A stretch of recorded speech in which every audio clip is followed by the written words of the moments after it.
എന്ത് പറ്റും മുതലാളി? ശരിയാവില്ല, അവൻ ജെട്ടിട്ടിരിക്കുന്നു. അതിന് മുതലാളിക്കെന്താ? ഞാൻ ഇട്ടിട്ടില്ലടാ. ഒരു ബോട്ട് തിരിച്ച് പിടിക്കാൻ വരുമ്പോഴെങ്കിൽ ആ ഷഡ് ഇട്ടൂടെ? അത് ഇവിടെടാ. ഇവിടെ ബോട്ടിന്റെ മുകളിൽ ഉണക്കാനിട്ടപ്പോഴാണ് ഒരു ബോട്ട് കൊണ്ടുപോയത്. എന്നാ ആദ്യം അത് ചോദിച്ചാലോ? എന്ത് പറ്റി? ധൈര്യം ചോർന്നു പോയോ? ഏയ്, വല്ലതും ചോർന്നു പോയാൽ തടയാനൊന്നും ഇട്ടിട്ടില്ല എന്ന് പറയായിരുന്നു. അങ്ങനെയൊന്നുമില്ല. ഞാൻ ഇവനൊക്കെ പടക്കുറുപ്പന്മാരുടെ ഫാമിലിയാ. ജഗലുടെ രക്തമെന്ന് പറയുന്നത് ക്ഷത്രിയ രക്തമാ. അങ്ങനെ പറഞ്ഞു കൊടുക്കണ രമണ.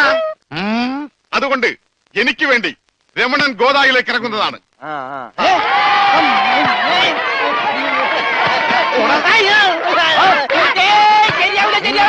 ക്ഷത്രിയനല്ലേ? ക്ഷത്രിയൻ തന്നെ, പക്ഷേ ഈസിന് പറ്റില്ല.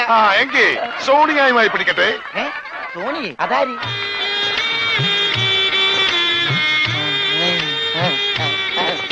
സോണിയ വന്നാട്ടെ, വന്നോട്ടെ. अरे सोनिया आ